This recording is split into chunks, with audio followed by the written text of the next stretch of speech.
Ladies and gentlemen, from the Microsoft Theater here in downtown Los Angeles, brought to you by Shawn Porter Promotions. Cool. So here's the thing. I forgot that he just said that I didn't forget. I didn't comprehend what he said. And you know me. All right, cool. You ain't comprehend that he's saying he was going to count us down? No, I ain't comprehend that he's going to put in the intro post. This guy.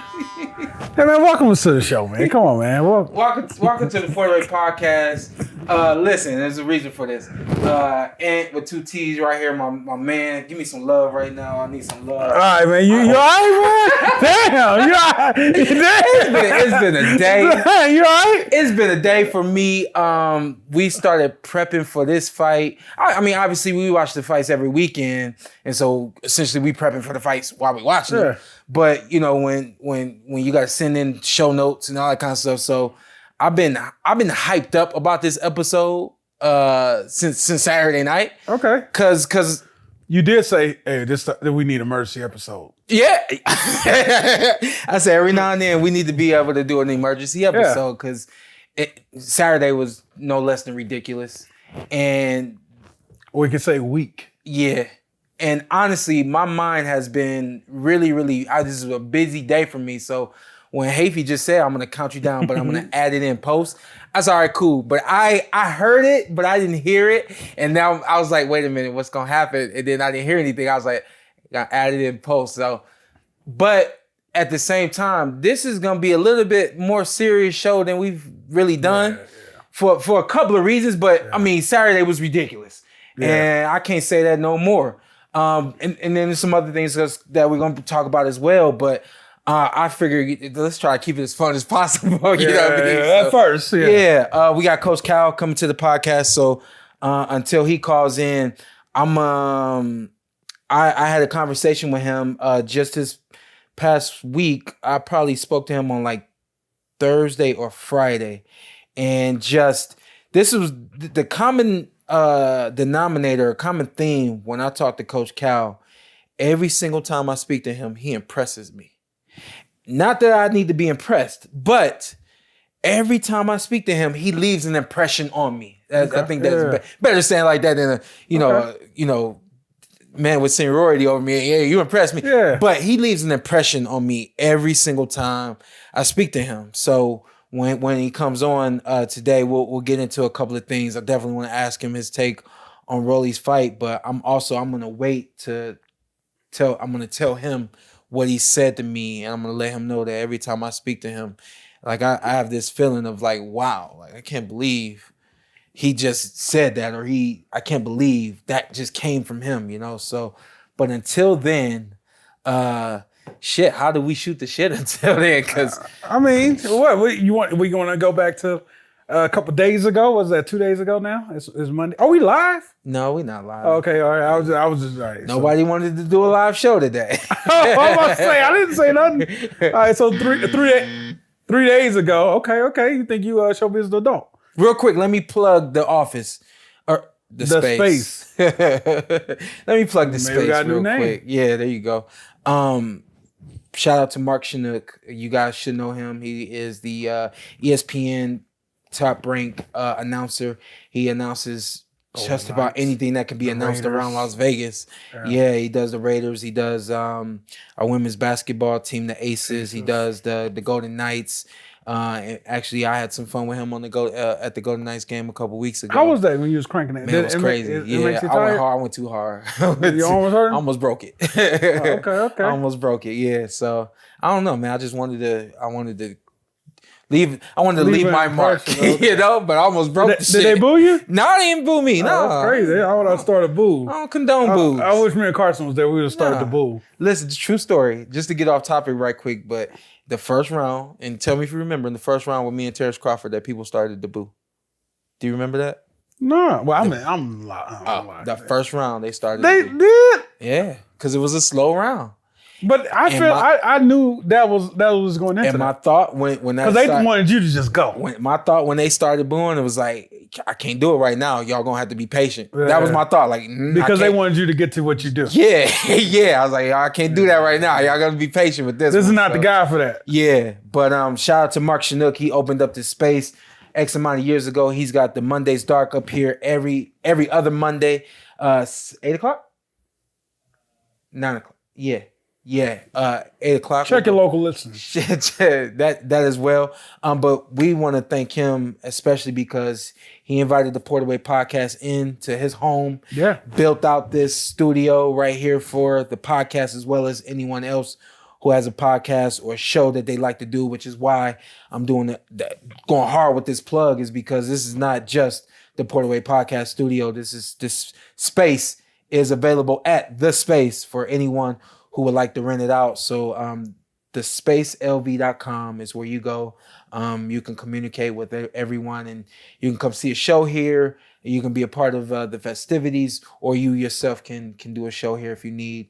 They are equipped and ready for you if you want to do that. All that being said, back to what you was speaking of, I'm back to something else now. Speaking of being renting spaces and stuff, I heard I was on sale the other day online. It was like, this is the 1800s.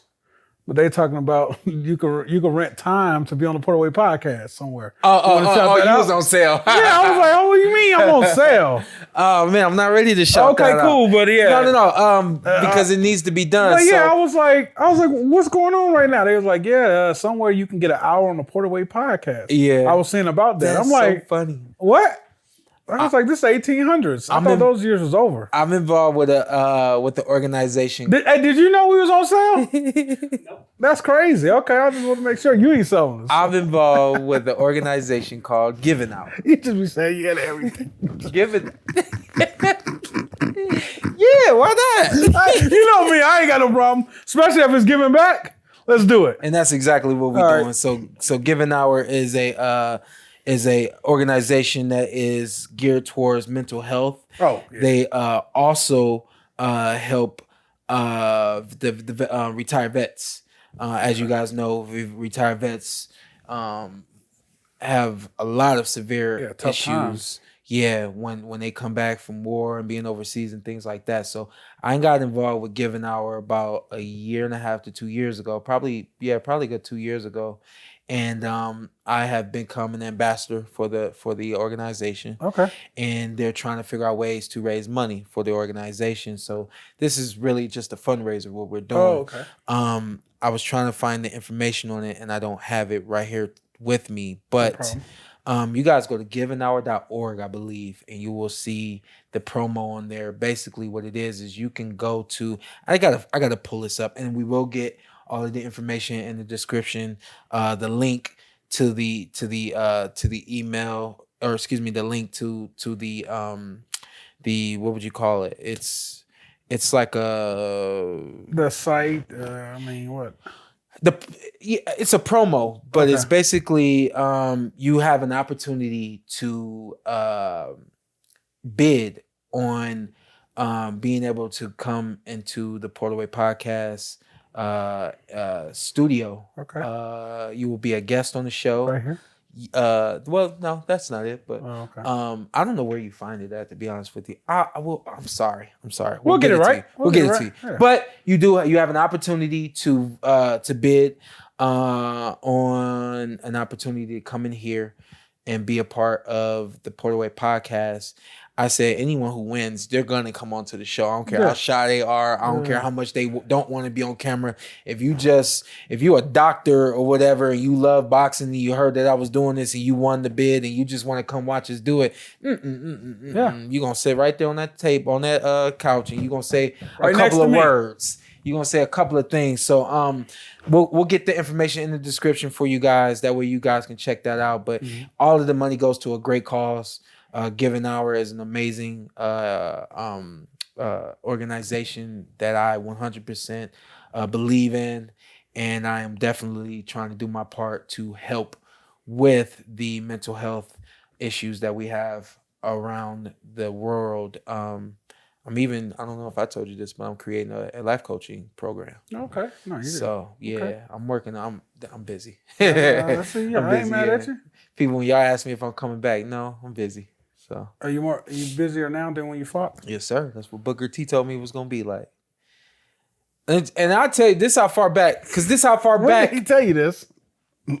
This how far back. Spence fight? When you talk about me retiring and people think that it was an emotional decision or whatever. I think you guys are starting to kind of come to grips with the fact that I am retired, and that I'm not coming back. But the week of Mayweather McGregor, I think that was 2018, 2017, 2017. You gotta be right. Yeah, 2017. Yeah. You know who will be right? Carson. No. Well, Carson's Yeah, all you about get being all right. of the Carson. Wait, he all about. Oh, he's talking about Zytel? Yeah. But Carson's all about having his facts right. You get all the love. Yeah. He's big on his facts. Yeah. August of 2017. Yeah. I know Carson right now, he's just shaking his head. But anyway, yeah, that's how far back it goes. I had a conversation with Booker T and was just like, hey, man, you know, how's it feel to be retired? What about this and that, so on and so forth? And I said, you busy? Got anything going on? He said, Showtime, if you do it right, you'll be more busy after boxing than you were the entire time you fought. And sure enough, I'm busy all day. So much so that my wife is damn near about to choke me on a regular. But you know something about that. Yeah, you're fresh. Can't get no rest, can you? Yeah, ain't no such thing. Hey, chill out, man. No, I'm still tripping on you with that. That's why I'm going on vacation. By yourself? Oh, Yeah, you by don't go myself. First time. Not well. When we go to work, they call it vacation. Yeah. They don't understand. We be working. working. Sean, we be tired. When that trip is over, I'm tired. But hey, they swear we just be caking it. What you tell people? You say, "Hey, yo, tell him he ain't coming." Oh yeah. When people ask you to come hang out, like this is the best you're gonna get, baby. Yeah. So yeah, let's look back on Saturday, man. Saturday.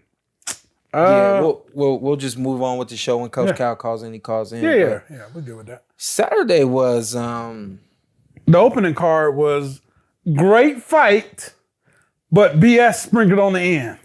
Which BS was sprinkled on the that end? was the Oscar kid. Kenny Sims. Kenny Sims. Yeah. That was opening fight. I'm thinking of the co-main. Oh yeah. But Kenny Sims. I don't know his opponent's name, but was a great fight, man. Don't want to disrespect. I always say I don't want to disrespect, but I'm not about to take no shot at this young man's name. But he fought his butt off, and I'm gonna go ahead and keep it real. The way it looked in the first 2 rounds, Kenny, and I got to see at the end, and it made sense at the end, but in retrospect, that's I was a tough name. Yeah, in retrospect, I was like, this don't make sense. But Kenny was choosing to punch and then stay right there on the line. When it wasn't needed. Wasn't necessary. Come to find out, he was just pacing himself.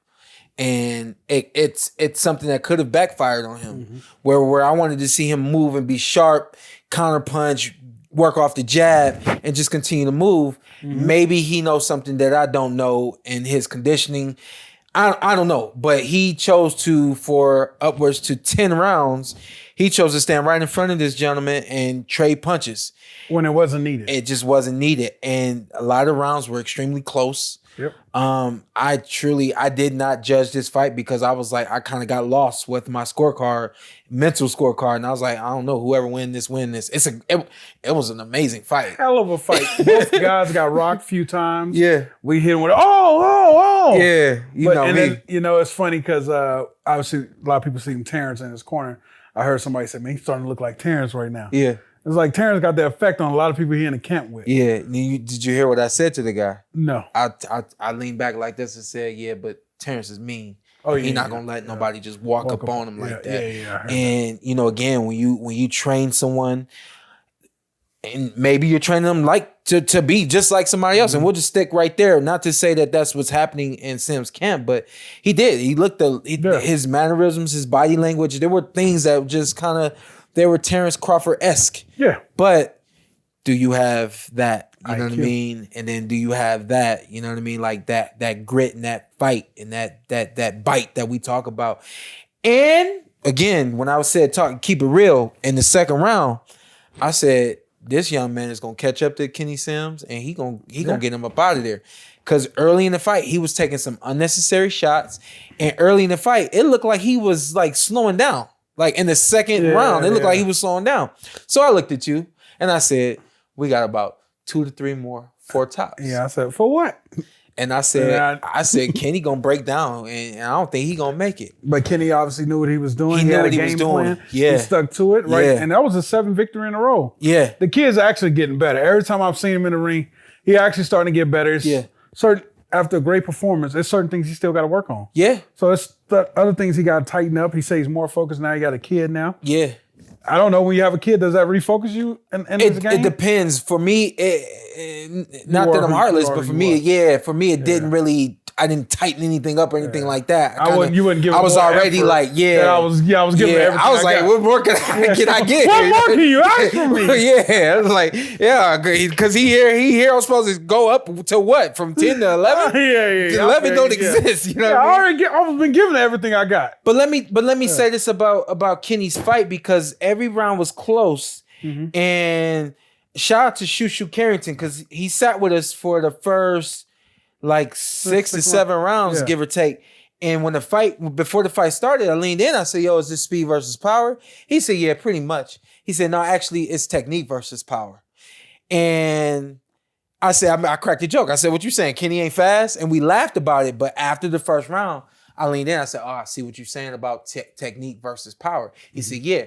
Basically, what that means is, yes, Kenny is fast. Yes, Kenny can lead off, and yes, Kenny can counterpunch. But within his technique, stand on line, taking shots unnecessarily, not being able to step around and get out of the way of shots, and using specific defense and things like that. The technical side of things. So salute to Shushu for calling that out. Bruce Carrington, he knows his stuff. Yeah, man, I don't want to switch this to Bruce.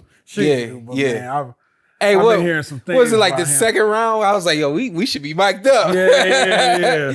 It's fun watching fights with man, it's crazy because y'all, especially you, I said about you obviously the whole night. You was working, boy. You was working the corners. Oh. You was working all 3 fights. I was working. I ended up working. You ended up working what they call the after fights. Yeah. Sean was working the swing bouts. Yeah. You outworked somebody manager, but we ain't gonna say that. Chill out. Don't say it. Don't say it. We'll get to that, but I think maybe last thing on Kenny, are you gonna match him up with any? You always got some matches. I ain't got nobody for Kenny. What? So Kenny? that was that was the title eliminator for the WBA title, I believe. Okay. This is what I want to say about Kenny. And hopefully we have him on the show next week. Boss man was traveling today, so we weren't able to get him today. But hopefully we're able to get him on the next show. But I want to see him improve his defense. And I saw the game plan at the end of the fight, and it just seemed like it made too much sense at the end that he was just pacing himself early in the fight. But along with trying to find your pace or establish your pace, do what you need to do to keep yourself safe. You know what I mean? And I just thought that he took a lot of unnecessary shots through the fight. Obviously, I didn't prepare for the dude, so I didn't know what the dude had. Yeah. Obviously, they knew what he had, and they knew something that I didn't know, but he weathered some storms. The other kid weathered some storms, and I mean, that was a really good fight. I think an underrated fight based on what was on paper. You know, I think we got way more entertainment out of that fight than what was expected. Well, now that I look at the rankings, I got to fight for him. So you at 140, right? Yeah, 140. Yeah. Hey, my man, the WBA. Yeah. Somebody won the WBA. Yeah. Rolly Sims. Ooh. Oh, that's a good fight, and I don't even want to say who I think gonna win. Hey, don't be mad at me. Was it the WBA title eliminator? Don't be mad at me if it wasn't. Well, he's ranked. We're gonna get it right now. He's ranked 10th in the WBA. Okay, yeah, we're gonna. Oh, well, no, I don't don't know. Be too low. I don't know if it's updated today. You know what I mean? That fight just happened over the weekend, but now that I'm thinking about it could have been the WBO, but whatever. I think it was WBA. It doesn't list on BoxRec though. Okay, yeah, I do believe that was for the WBA title eliminator. And he's in position. He said, "Hey, nobody expected me to be here. I ain't expect to be here, but he has shown up.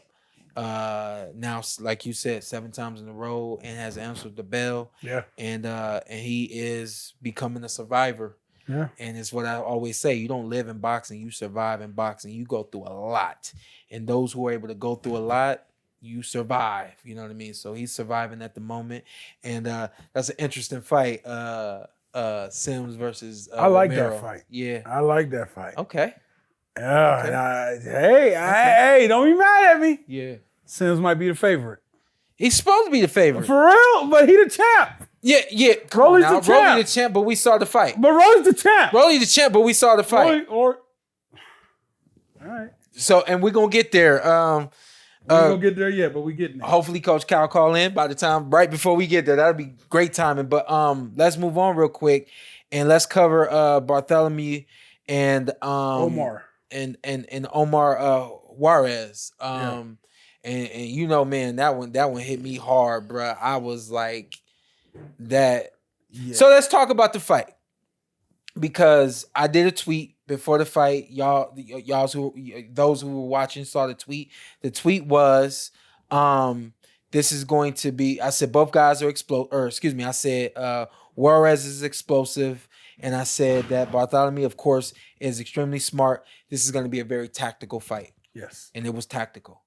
But what I saw in the first round, I said, man, it doesn't look like he's learned how to pick his punches and be explosive when he needs to be. Juarez? Yeah. Okay. And then work the jab when he needs to. And I mean, on cue, I tweeted that. And it's like in the corner, they read the tweet like Shawn said that because he comes out in the second round and he's just a completely different person in the second round than he was in the first round. I believe I had him winning upwards to 8 of those rounds. I mean, I gave him at least 7. You gave him at least 7. Yeah. I had him lose the first round. Yeah. There were a couple of other rounds where I thought Barthelemy did a few things. Yeah. But at no point did I felt I didn't think. At one point I said maybe he stole that round, but then when I think about the landscape of the round, I was like, nah, he didn't steal that round. Especially back end of the fight, I felt like my man was looking for a room to breathe. Yeah. My man, everywhere he was going, he was on him. Body shot, dropping hands, throwing up something up top. Did everything. I'm like, he working everything to win the fight. Everything to win the fight. Everything to win the fight. Fought with technically multiple styles because he started to pick his moments where he wanted to be really aggressive, establish himself, hey, I'm winning this round, I'm winning this fight, put Barthelemy on the ropes, the whole 9, and it wasn't like it was exchanges. He was clearly winning the fucking rounds. Yeah. And it was just like, man, it's just like that's the boxing stuff, man. It's so frustrating when we go to the judge's scorecard, and it's like this. What we got? 90. Okay, one judge had a draw. Yeah. The other judge had it 92-98. Yeah. Other judge had it 93-97. Yeah. Barthelemy. Yeah. Like how? Yeah. How? I guess I would have accepted the draw. Impossible. But I've still been upset. Even I thought that the draw was impossible. Yeah. I mean, I thought that there were clear-cut rounds being gone. Yeah. The fight with Kenny Sims, each round was back and forth. Yeah, that could have been a draw. That could have been a draw. Yeah. And if they had gone the other way, you're like looking at it like, well, he was giving back a lot of what he was taking. Yeah, that's you know what I mean? Yeah. I didn't see that out of this fight. No. You know what I mean? He was taking. I've been aware of Omar since I was doing FS1.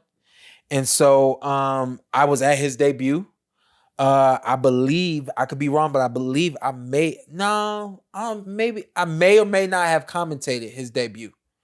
And so that's how far back we go. I've done fighter meetings with him, and I've shared, for the sake of words, wisdom with him. We've had great conversation the whole 9, right?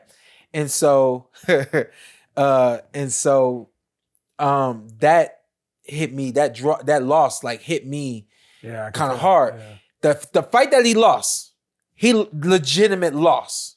He came to the ring. He just wasn't ready for that fight.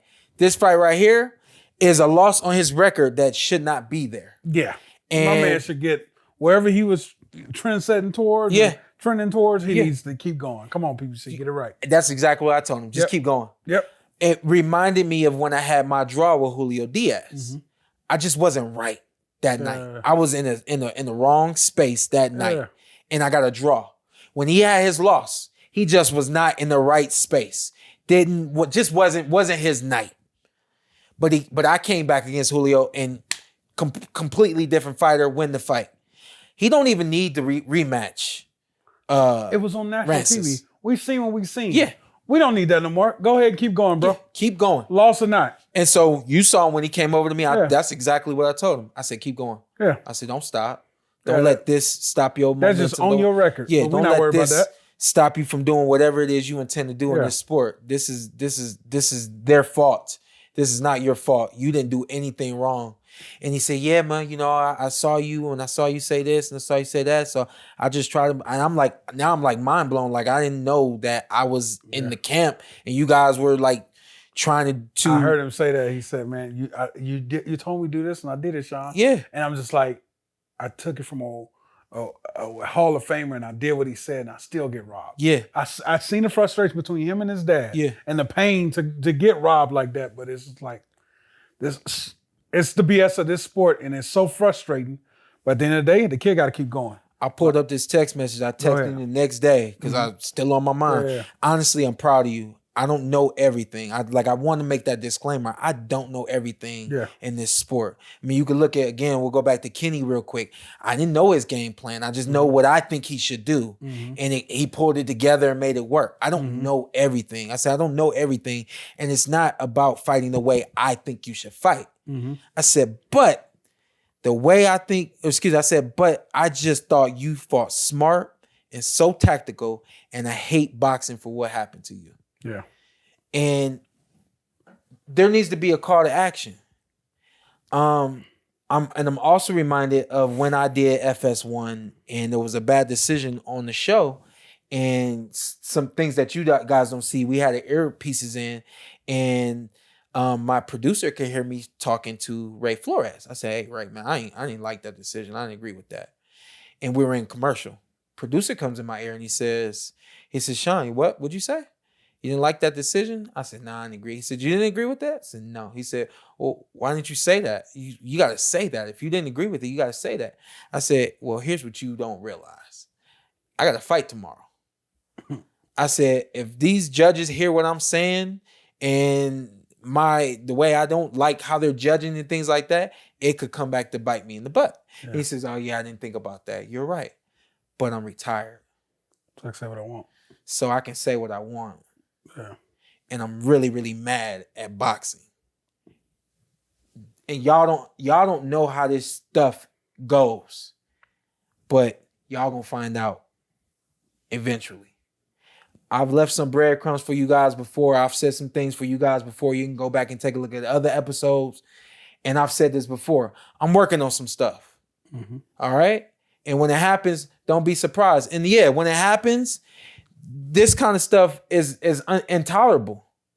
It's unnecessary. It doesn't make sense. Las Vegas Commission, Nevada Commission, they need a little wash. Yeah. We need some movement from some other. That was a bad night. That was a bad night for boxing in Las Vegas. Yeah. Because you go on to the main event, and I mean, you know, I seen the fans. We'll just go right to the end. But we'll go back. The fans, they waited for the replay. Fans accepted it was a knockout. Me and Shawn looked at each other and said, "Hey, we was this close to the ring. We was this close to the ring. Like, ain't nothing land." It took all of 1 second. We this close to the ring, and as soon as he started to step in, I turned my back and walked away. Because it just didn't make sense. But what are you doing? I was like, ain't nothing landing. So you're right. The crowd was in the moment. Yeah, they was like, yeah, let's go Rolly. They happy, for Rolly. Yeah. Until they see the replay. And I'm like, yeah, they was not happy. Yeah. I was talking to Child to Edgar. I was talking to my brother-in-law yesterday. And I said, Saturday night's fights was the worst part about it is you want to make good TV. Yeah. What does that mean? You got to show replays. You got to talk about this. You got to explain that. That was not the replay that ever on TV. You wouldn't have played it? If I was a producer, I'd have skipped right around that as a producer. I was like, I know what I've seen. I'm like, I've been watching boxing for a while. Like, I'm like, okay. I'm like, Rolly don't get caught. Rolly gonna get caught. Now I'm like, oh, what is Tony doing? Yeah. And I'm thinking Tony maybe gonna give him a count. And even I thought that was gonna be BS. Yeah. And I'm like, what are you doing saving him? I mean, don't get me wrong, world-class fighter. I think he worked a couple of your fights. Tony Weeks is world-class. Hey, man, it's effed up because when you mess up at that stage, it's everywhere. Mm-hmm. I mean, he's had hundreds and thousands of fights where he got it right, Shawn. Yeah. But that night he messed up and it's crazy because me and Shawn was just talking about, like, shout out to Kenny Bayless. Yeah, I'm still on your ass about the Plant Benavidez fight. I felt like that fight could have been a little better if you just got out the way. But hey, man, I seen you and I said, man, look at Bayless. And then I gave Doc credit because I'm like, Harvey's such a great ref. Yeah. Harvey stays out of the way for the most part. Yeah. And for the most part, Tony does too. But it was just that moment he had a bad moment, and it was a bad moment. And you have your wallet on you? You got your ID, your driver's license on Yeah. you? You want? I don't want it for No, myself. I'm about to say, don't show it. Don't show it. Yeah. No, pull it out. I just want to know when your license expires. I believe mine expires. Oh, okay, I got it. I believe mine expires in 2028. 2030. I thought it was expired. I was like, I want to get pulled over. Yeah. I was like, and what do you have to do when your license expires? take the test. You have to take a test, right? Yeah. Don't you? Yeah. Don't you? Yeah. You Make may sure you're not. still right. And that's in 7 years. Yeah. Damn it! In 7 years, you may not be who you were when you were 30. You 35. Yeah. You in 7 years, when you're 42, you may not be who you were when you were 35. Yeah. Do you understand what I'm saying? Yeah. That's the problem. Yes, Tony, you've had a great career as a referee. You've reffed some phenomenal fights. You've been in the ring and you've reffed them all. But how do we know you're still that guy? Same thing happens for the fighters, but a fighter could be denied a license if they show that they can't keep their hands up and they can't stay safe in the ring. It's funny you say denied license. I think we had an after show fight, and I'm pretty sure that guy's gonna get suspended. Yeah. For that BS. Yeah. Yeah. You talking about the fighter, right? The fighter, right? The black guy. So just real quick, we'll fast forward all the way to the end. Which brother was that in the ring? That was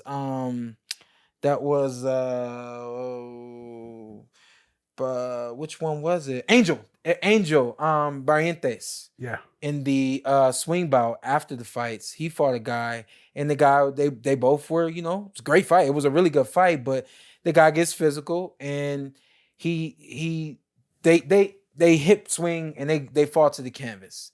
They get up and the guy is talking back at Angel. He's talking back to the referee. Furthermore, he's coming at Angel like he ready.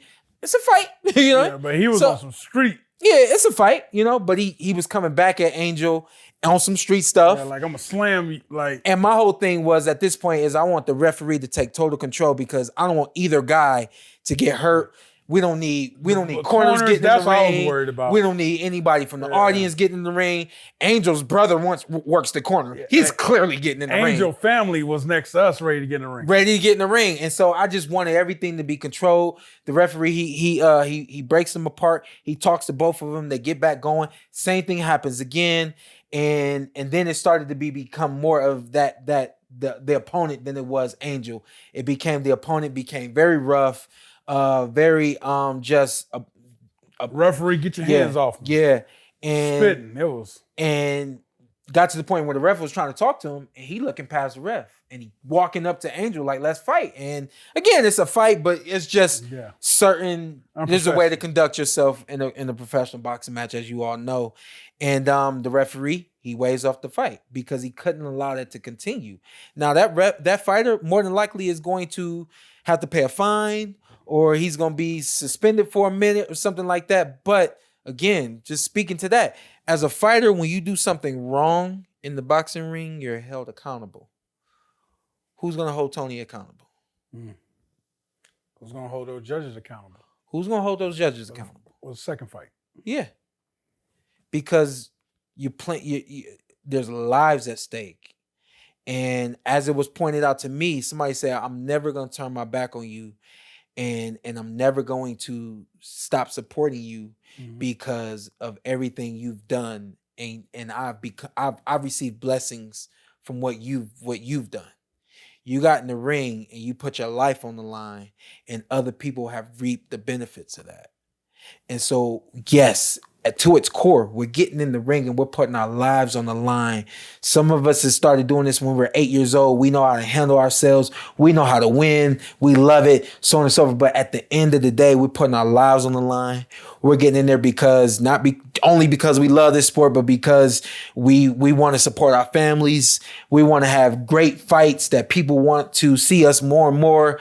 And it's not necessarily the blemish on the record, it's how that blemish came. And it came directly because of insubordinates, because of people not taking this sport as serious as the fighters have to take it.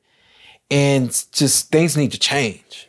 And at the same time you say that, I mean, I just worry about a lot of things. Like Tony Angle, he was behind Rolly. What was you seeing? Like, maybe, like I said, the most I would say get a guy a count. I didn't even go that far. I didn't even try to analyze it. I was trying to help him, man. You got to at some point. Trying to help I ain't even mad at you for helping him on the podcast. Yeah, you know me, I'm always trying to keep people safe. Yeah, I'm just like, what did you see, bro? Like maybe, I don't know, but it's like, Rolly was throwing punches, so maybe he thought he was connecting. But at the same time, my man was throwing shots back. His back, he was low, like on that second rope, head underneath the first rope. And so, yeah, you see the body language of that's a helpless position. Okay. But he's like bouncing off the ropes, coming back throwing up. shots. So again, let's try to defend the man. So at the most account. Yeah. At the most account. Yeah. Not stopping the fight. Yeah. This guy will never get opportunity again. Let's be real. Everybody's asking if Tony was paid. I mean, let's just go ahead and go there. I'm not going to say I don't think he was. I will not disrespect Tony to that point. I don't think he was. Yeah, he took a moment from us. Yeah. But, yeah, I can't say I don't think he was. I don't know if that even happens in boxing. You know, stories come out years after we've seen things in basketball and we've seen things in other sports. And we know that, yes, boxing. And when money's involved, then you never know. But I just can't see that being the case in this fight. I think overall, is what I've said before on this podcast. I sat in, shout out to the WBC. I sat in at the convention at the judges meeting, the officials meeting, and the official who was conducting the meeting, he said before a fight, you should not be watching any of these. When you get assigned a fight, you should not be watching that fighter's matches. Because then you start to draw conclusions based on what you have seen in these guys in these fights. So, So you take it a step further. You get a 40-year-old man, replacement fighter, getting in the ring against Rolly, who's a knockout artist and clearly supposed to win this fight. And then somehow, some way, the fight's not going as expected. And Rolly's down on cards. And Rolly clearly was down on the cards. And then we'll get to that after I say this, but you see an opportunity to, or you see a moment that you thought was supposed to happen all along. His back was supposed to be against the ropes rounds ago. This is now I'm where I'm expected. Now this is where I was expected to be. The older and this guy's old. They can 40. And so I think he just kind of jumped in based on, again, the guy being 40 years old. You shouldn't be looking at credentials before a fight. Yeah. As a referee, you're supposed to be refereeing that fight for what's happening. As a judge, you're supposed to be judging that fight for what's happening, not judging that fight based on, well, he's having trouble. I've never seen him do that before. He must be winning this fight. You don't know what adjustments this fighter came into the ring with. What about this, Shawn? You know, the refs come back in there and they talk to you guys before the fight.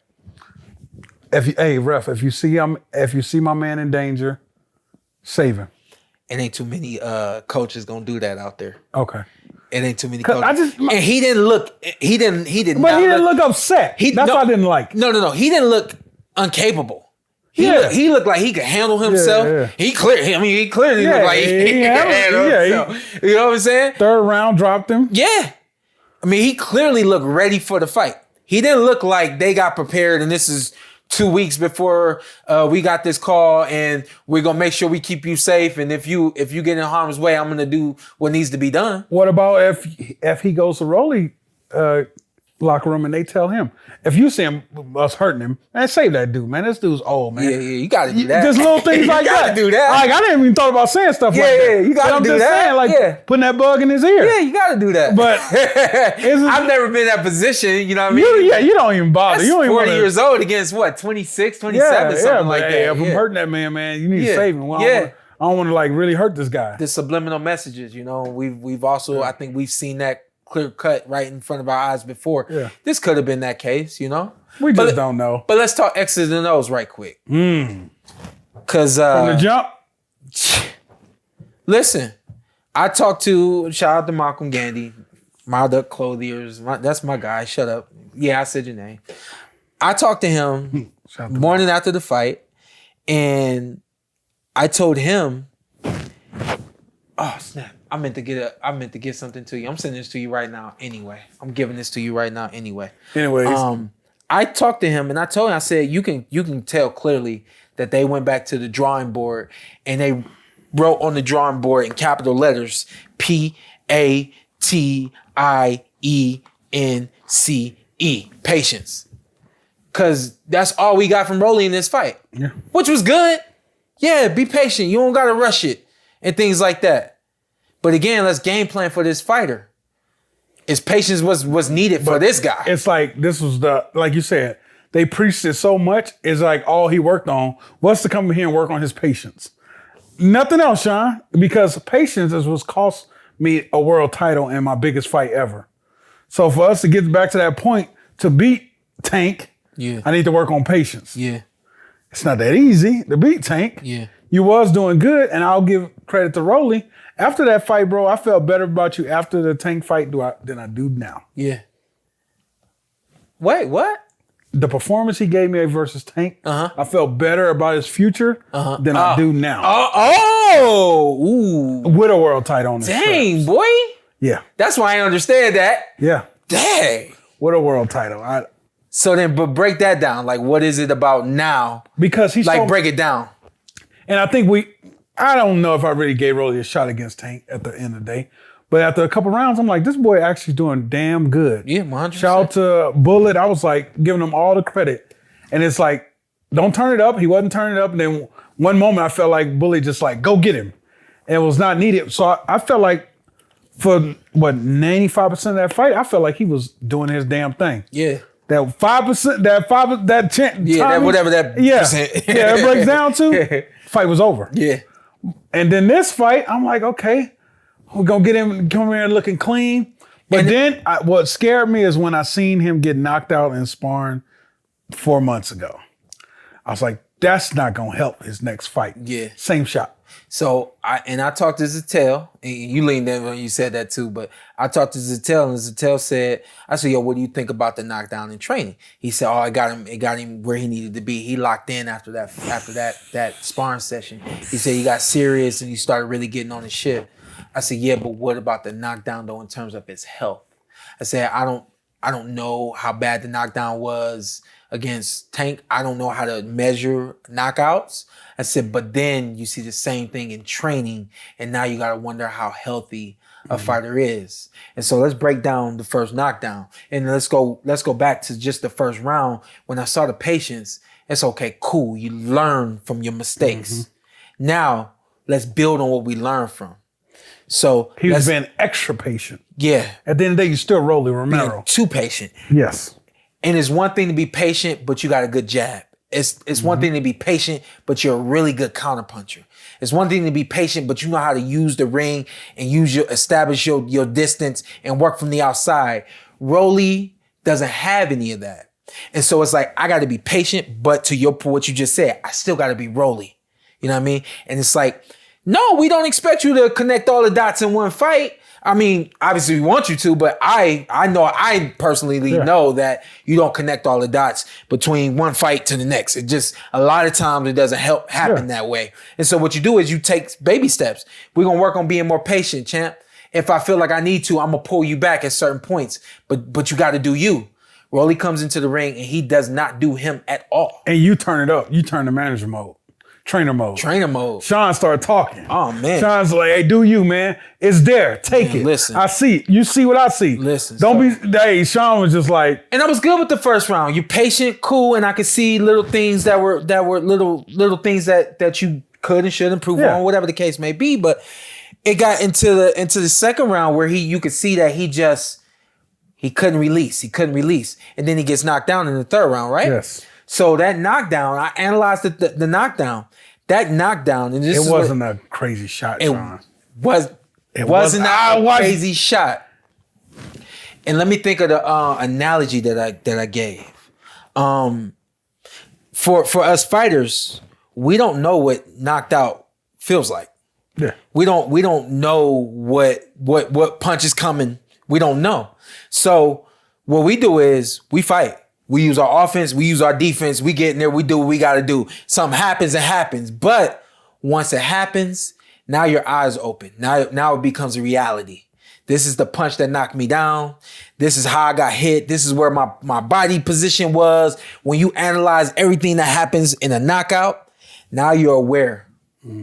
So what does that mean? When you see that punch Every coming, time you're in that position, and you see that punch coming, it's almost like you regress. That little birdie's there. Yeah.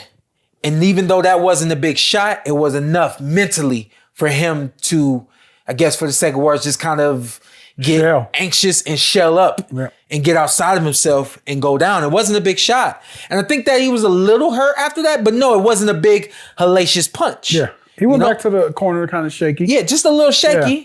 But I think that was direct from him just knowing what it is now. Yeah. And his eyes were open, you know? And so I saw after that knockdown, I stood up. I don't want Rolly to lose. Come on, Rolly, you got it. You got it. You got it. You got it. Then he makes it to the corner.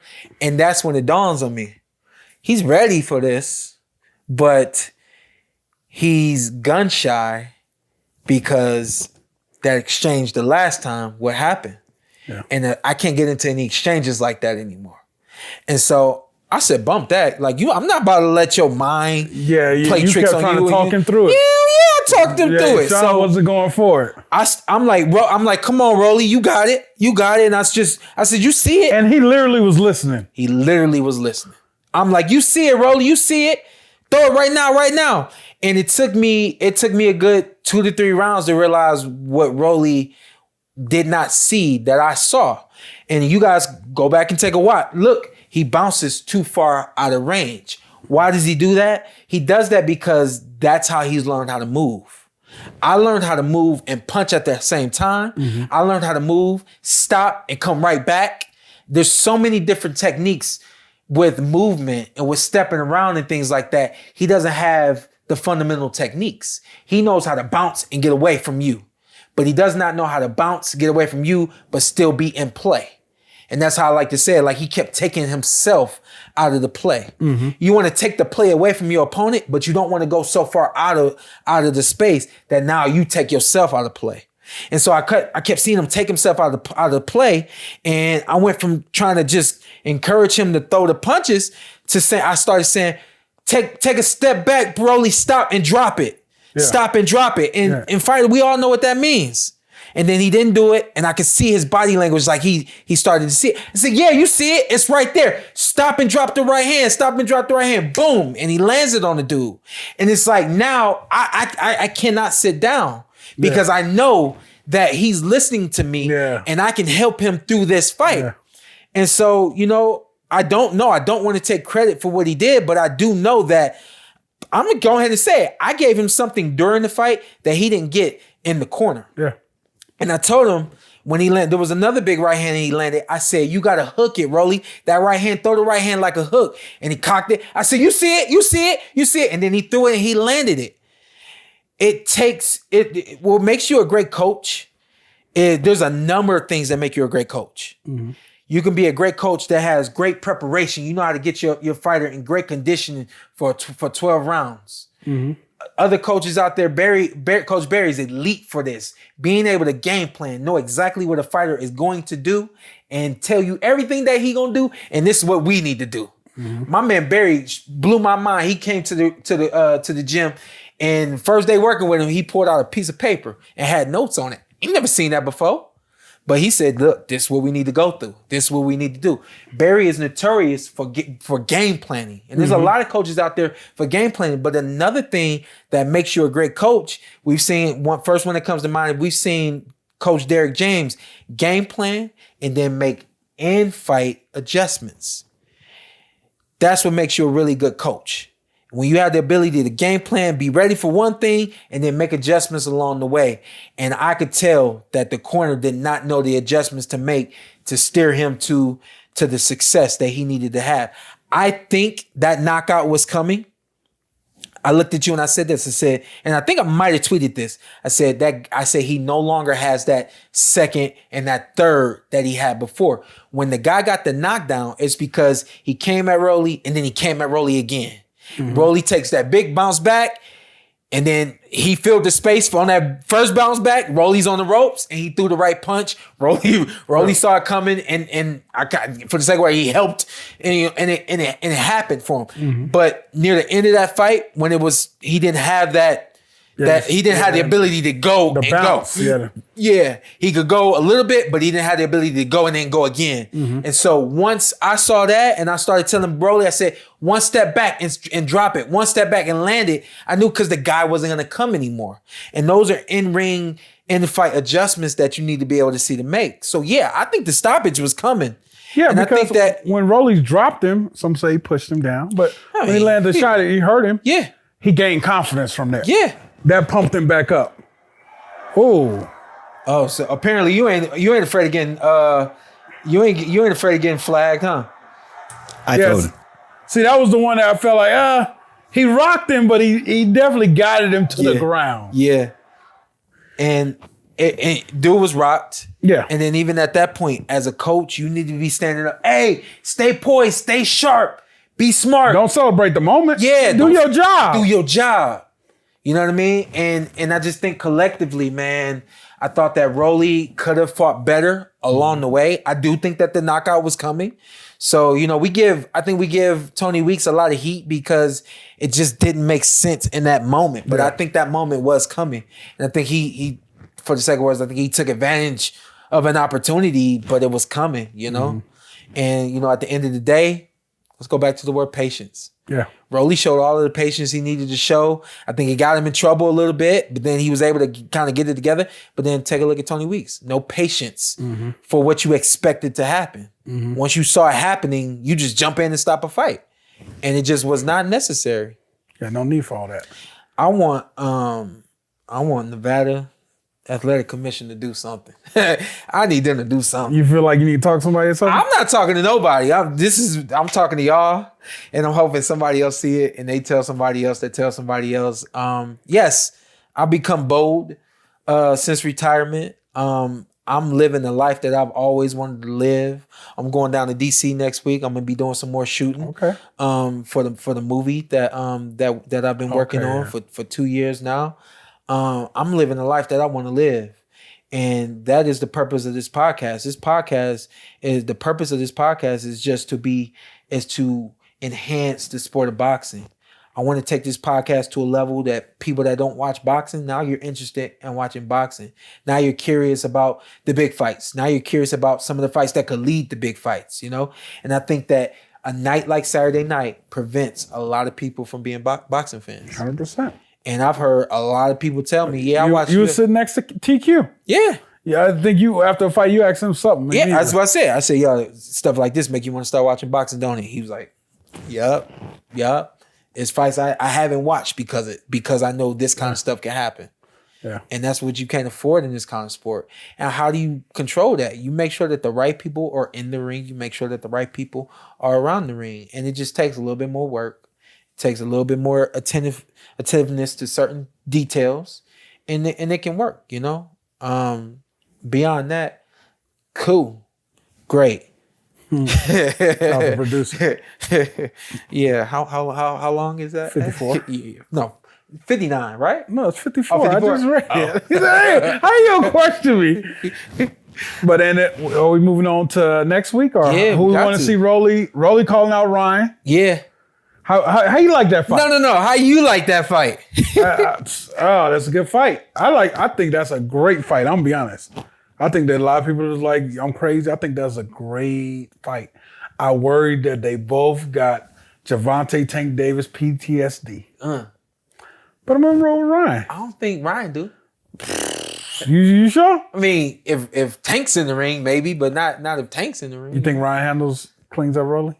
I do. Think he wins the fight? Yeah, I think for both fighters obviously the common opponent right there. I think that both fighters, obviously Ryan just fought Tank. Yeah. I think he'll be better since fighting Tank. Yeah. And then the same thing with Rolly. I think Rolly became better from fighting Tank. I think that they knew certain mistakes that they made. I think they believed in their game plan.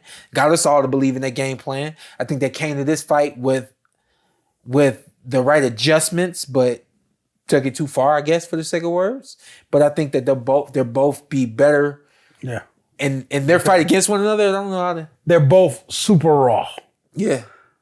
I think Ryan got more talent. Yeah. But they're both super raw fighters. Both got power now. Yeah.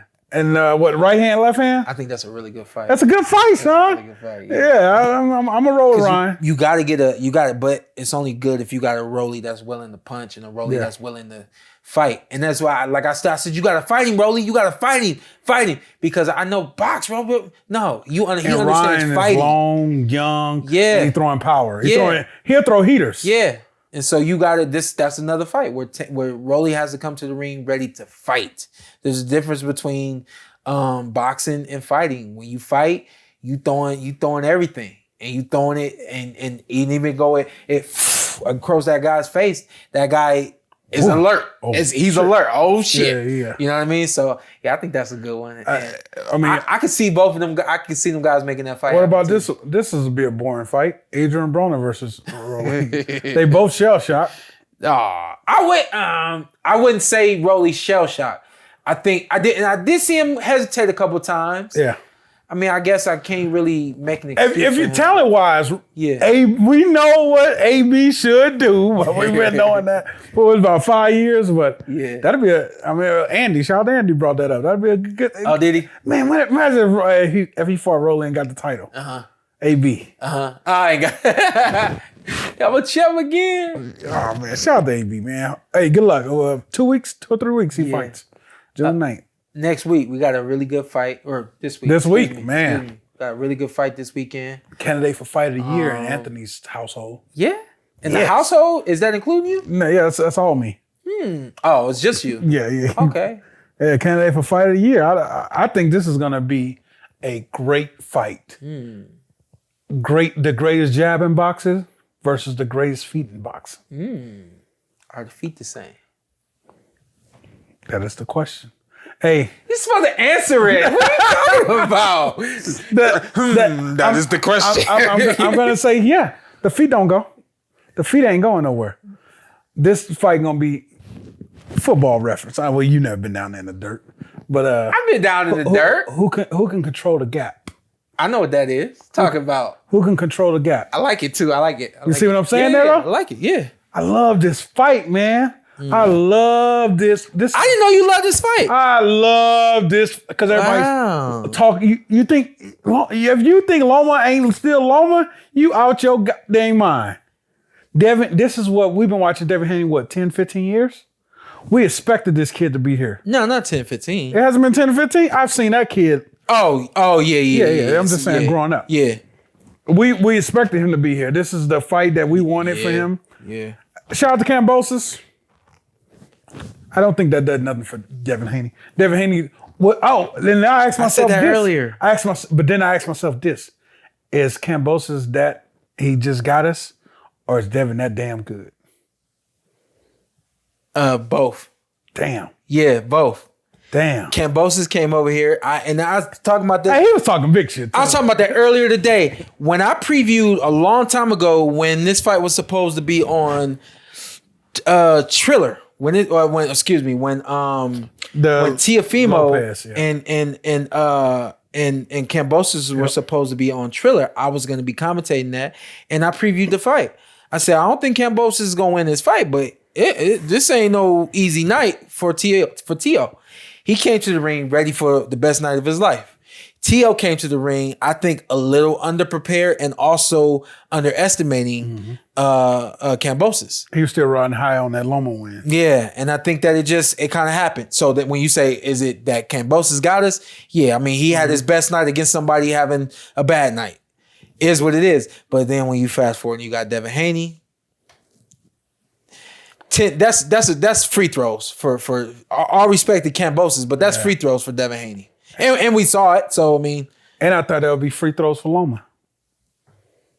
Who? Kambosos? If he went down there. Because he's supposed remember, he originally supposed to, that supposed to be his fight. Oh, I didn't know that. Yeah, but he ended up going to war. Oh, yeah. Damn. So no matter what, we was getting this fight. Wow. You know, it's crazy because sometimes boxing don't work like this. Man, I am so hyped about this fight. I didn't know that. Boy, I am so hyped about this fight. So what is it that got you hyped about this fight? Just, you got the experience from the older statesmen. They would say 35. Yeah. But then again, like everybody said, Floyd was the same age when he fight Canelo. But at the end of the day, man, this is the biggest thing why I'm big on experience. Yeah. And the experience Loma has in the ring fighting the best of the best. Yeah. Fight some of the top guys. The Ortiz fight is one of the most important fights for him. Yeah. I feel like he's the most important fighter in this fight that's not fighting. Jermaine? Yeah, I feel like Jermaine got him ready for this. A lot of people feel like Jermaine won. I feel like he got enough to beat. He did enough to beat Jermaine. And then you on your stuff, man. This dude. Then he got the young bull. You surprise me every day, man. I just cause that was the perfect fight to have before you get in the ring with Haney. Yes. So then you got the young bull. Yeah. Don't worry about being strong. Just get the fight. If he can be strong, woo, Loma, that might be a long night for you. I just beat Devin Haney, man. Like, fuck the perception. Yeah, I gotta be this, I gotta be that. Beat Devin Haney. You gotta, obviously this ain't the time to do it, and he's just gonna have to figure out along the way. But there's been fighters over the years with nothing but speed, and they've been able to dazzle us and make us say, wow.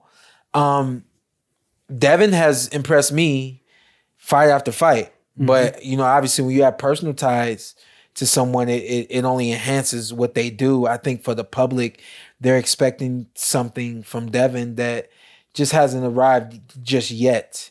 And that is, like you said, the strength or that power that we've started to see at 135 that we, hadn't really seen before. They want to see that out of him too, I don't know, man. I think that he is electric. Yeah. I am going to stand by what I've been saying for a little time now. I think that boxing has caught up to Lomachenko.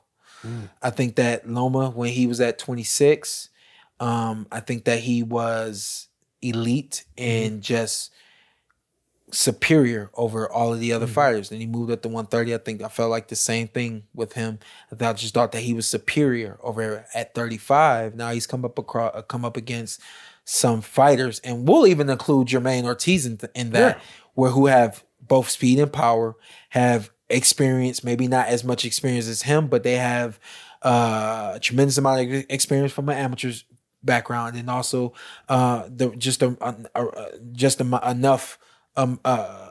enough experience in the pro ranks too. And so this is what I've been saying for a long time now, man. I think that it's Devin. If it's not Devin, it's Shakur. If it's not Shakur, it's Tank. I really didn't think that Ryan could beat Loma, but I think that those three names right there, those guys have the same amount of talent. Those guys are just as fast. Those guys are just as strong. And even if you want to compare talent, I think that in their own ways, those guys may even have more talent than Loma.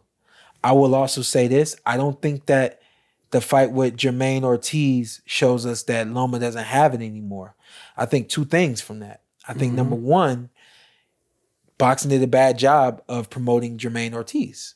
No one really knew who he was or what he had. And I think that it was a shock to see him in the ring against Loma doing the things that he did. Great game planning, great preparation, and he came in it and he had a great night. I had him losing the fight, I think, by 1 round. Yeah, it was close. Yeah, I had him losing the fight by 1 round. I mean, it goes 1 round one way, draw, and then 1 round the other way. I didn't just it was in between a draw or 1 round to Loma, or you could have given it to Ortiz. But I don't think that, number one, I think that Jermaine was just ready and everything that he needed to be. I think number two, I think Loma and his team, I don't think that they were as prepared as hey, I thought you got this bug up out of here. I don't think he's on your hand. Yeah, I know he I think that Loma may not have been as prepared as he needed to be. But again, let me say this.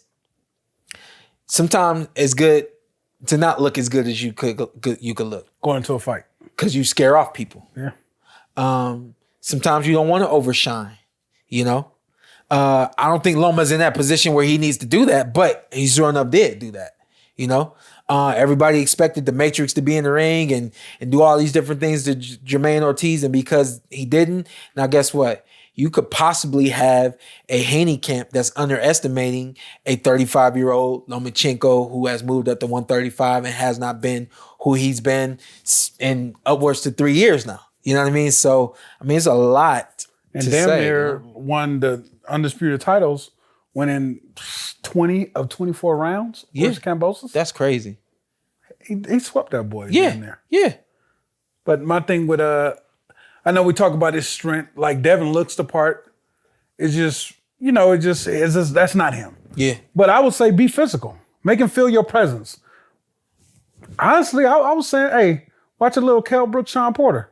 He get close to you, tie his ass up. Make the referee break it. You talking about Loma? I'm talking about Devin Haney. You talking about Devin Haney? Yeah, because Loma's gonna be here. He gonna be moving. Yeah. He already respects his size. Yeah. He's gonna be moving with Devin. Be physical. Be smart. Yeah. You've been in a ring with Floyd. Yeah. You've been around Floyd forever. You've been in the kid ring IQ. He knows the damn game. Mm-hmm. But this dude, you get in a ring where has the experience and he's smart. Yeah. And at the same time for Loma, be strong but fast. Yeah. Loma can get some shit off with them punches. Yeah. He's hurt people. Yeah. Yeah. And at the same time, Devin, do not overlook him. I know a lot of people like, he's small, this and that. Mm-hmm. That don't mean nothing in boxing, man. That don't mean nothing in boxing. And with that said, that's why I got this. I said 55-45 Loma. It's 50-50, man. Yeah. I mean, for the odds purposes, betting wise, I'm going to take Loma. Betting wise. Yeah. But man, that's a 50-50 fight. Yeah. Is Loma he's the underdog in Yeah, this? yeah. He's like plus 250, so why not? Yeah. But it's a 50-50 fight. Only thing is one of those things where, to me, Devin wins this fight. He gains a lot of respect and a lot from me. On paper, he gains nothing. He has nothing to lose. He has everything to lose, nothing to gain. Oh, yeah. I feel like that's how the boxing so? world's looking at it. But I'm like, I think he gains. I'm like, Loma. He should gain a lot. Yeah, think about it. In order to beat Loma, he's got to be A+. Yeah. On fight night. He's an A-level fighter. Yeah. And he got to be A+ to beat Loma. What does that look like if he beats Loma? You know, obviously we see something. It's going to be more than just a jab. Exactly. It's going to be a lot. Exactly. So I think he gains respect. He gains maybe the fan base that come to see Loma. You know what I mean? Like I think that he stands to gain a lot from this. Yeah. And Shout out to his dad, Bill. Is his dad versus dad? Yeah. Okay. Yeah. I know we got the Judah family in the corner too. Yeah. But yeah, dad versus dad. Man, this is set up to have an electric night. It's gonna be adjustments from both sides. Mm-hmm. How good is Bill? How good is Loma dad? It's gonna be. You're gonna have to really work to earn. Shawn, this could be every round could be fighting. Mm-hmm. It could be and that's why I edged Loma a little bit because of the experience. I was worried that's gonna catch up with the young kid. Because I would say the first part of the fight to the mid round, late rounds, I would have it 4-3 Devin. But I worry about them championship rounds. That's what I worry about, championship rounds. Now, Devin, if you show me that, if you can earn his respect early like T.O. did and hit him with a big shot, then you can. Yeah. But the T.O. fight, even when I was rewatching that, at the end of the fight, he was on T.O. ass after he just said F it. But I don't know. I just my big thing is I'm big on experience. Yeah. I said that was about the Caleb Plant, a few other fighters. And sometimes you don't need the experience. Yeah. Sometimes you just that damn good. Yeah. And maybe Devin Haney is that damn good. That damn good. I think he is. I have Devin winning this fight. I'm curious to see what Loma looks like. Yeah. I think we have. That's the biggest question. If we have an outstanding Lomachenko in the ring on fight night, that could bring Carson back on the podcast. That could be a problem for Devin. Yeah. If we haven't, all right. How do you deal with a fighter with great feet? Being a fighter with great feet. Don't let them use them.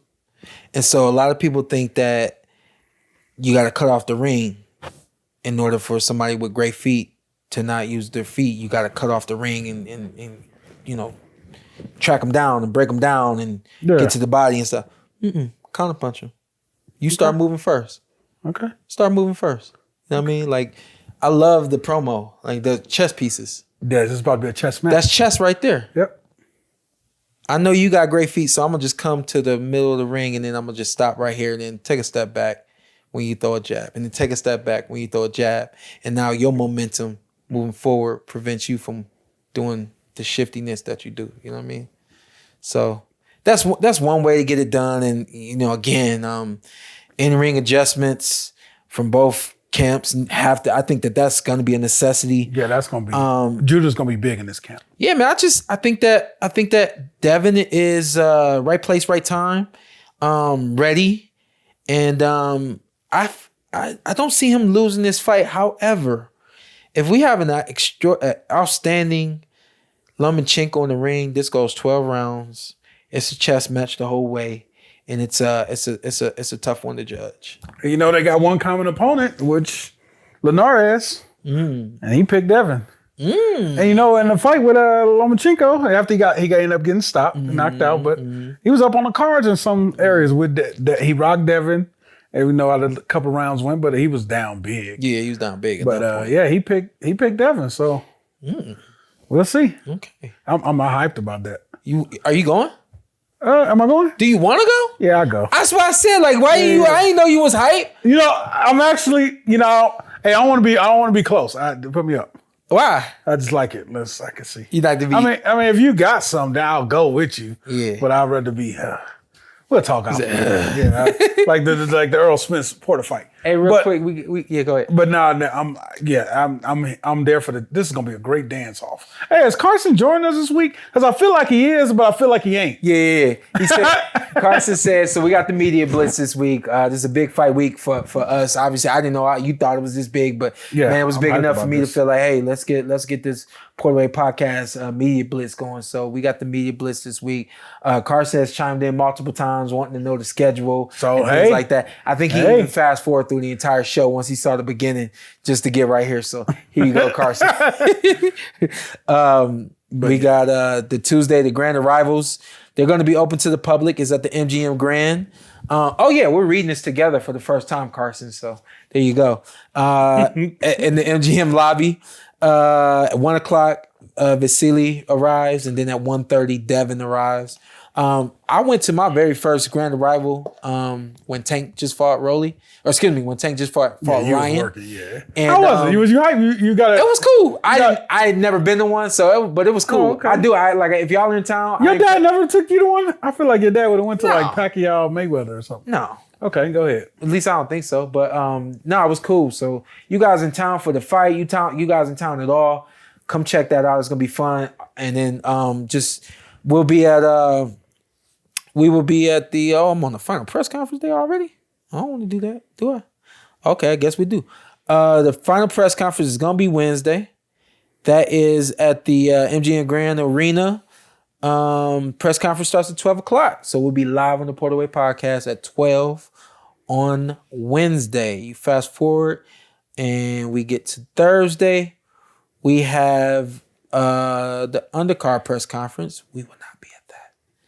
We're going to figure out something to do on Thursday. So they're doing everything on Wednesday. Two things, the open workout and the undercard? I mean, the press conference on Wednesday? No, they're not doing open workout. Okay. Because I was told they were going to do an open workout, but I'm not saying. Oh, here it is right here. Undercard media workouts open to the public. So we won't be at that. I mean, we got some young dogs on there, though. Yeah, we do. We got the Vargas. We got Ali. We got Dula Mason. Mm-hmm. I mean, I don't know if he actually on there. But Carson, I said Carson.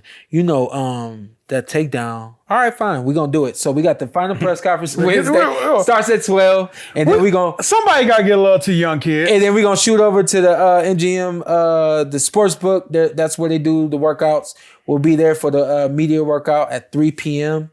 The youngins, Oscar Valdez, Adam Lopez, Andrew Maloney, Nico Ali Walsh, Junto Nakatani. Those guys will be there for that. And then Thursday, we will be at the we'll be at the undercard. Let's do the undercard press conference on Thursday. Hey, all this PorterWay Podcast is subject to change. If you can't tell by now, you should probably know. Carson said, fuck it, I'm not going to anything. Yeah. You know him. But we will be at the weigh-in on Friday. Okay. Did you realize it was a late weigh-in? Yep. When we were scheduling something at the house. So remember earlier I said, I'm going to say something crazy. Y'all gonna be like, whoa, what is going on? So I went and got we doing a barbershop episode. Oh, damn. All right. So before I got here is when I went and solidified the barbershop episode. At the same time, huh? Yeah. No, not the same time. Okay. No, we're going to do it in the morning or in the early afternoon. Okay. Start time is noon. So we're going to do our barbershop episode Friday at noon. We will Hey, Hafey, that wasn't in the text you sent me. It wasn't in the text. He ain't get no text either. No, what I'm saying is before I got here to do the show, I went to a barbershop and was like, yo, can we come up in here?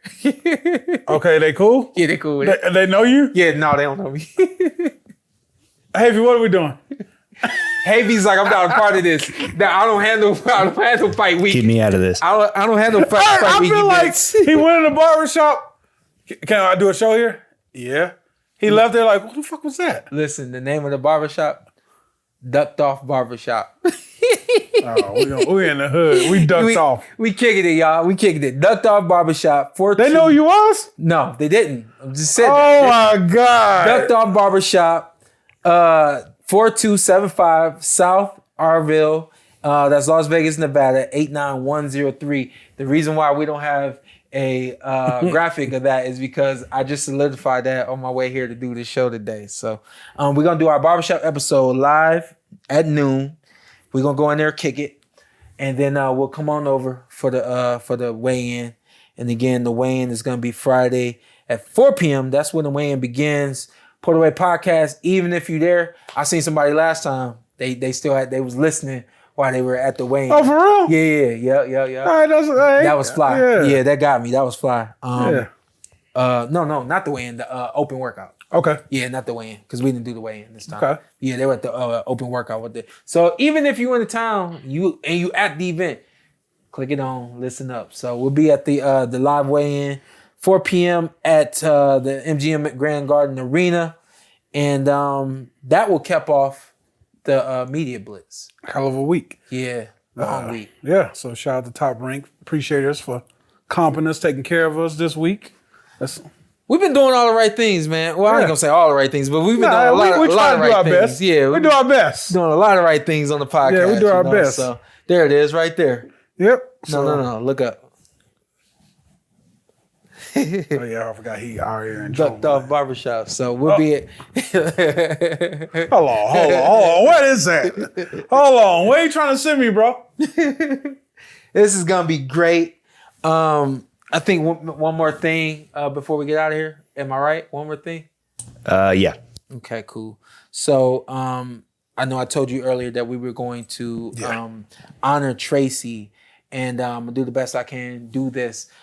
Tracey, great friend of mine, works for Kelly Swanson's Communications, and this is why I chose to acknowledge Tracey. She just passed away a few days ago, and if you guys haven't noticed, I haven't really said too many things. We've seen coaches pass away. We've seen ex-fighters pass away. I know I did at one point acknowledge Marvelous Marvin Hagler when he passed away. How could I not? But I just feel like, you know, with the podcast, with everything that we do, trying to acknowledge the depths, it's hard, you know, and it's hard for me. It's hard on me. And so I've just stayed away from it. But there's a big but. Tracey, for the sake of words, gave me the confidence to do these lives that we do.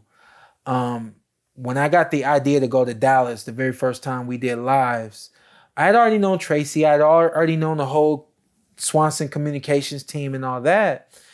Main guy I've always worked with is Andrew. Yes. And Andrew said, hey, you know, speak to Tracey. She's got this for you. She's got that for you. And Tracey was nothing but phenomenal to me.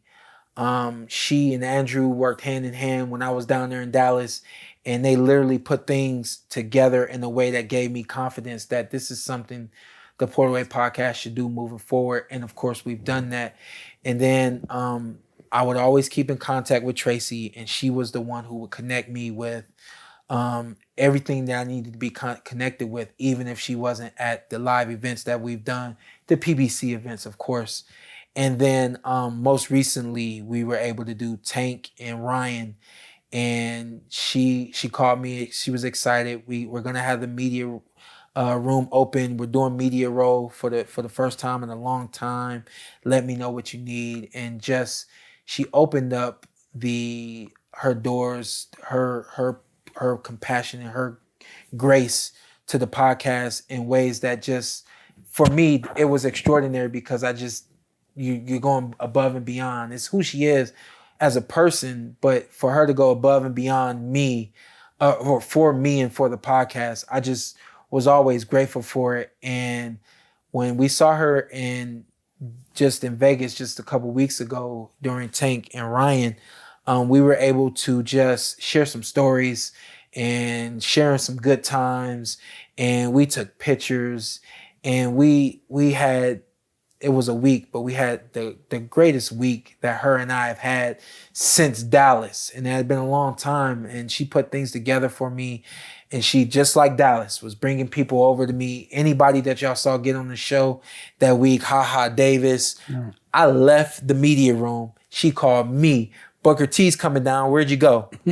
I said, I closed up. She said, well, he's going to be there so that I'm sending you his number right now. You guys make sure you put it together so he gets on your show. I mean, like things like that.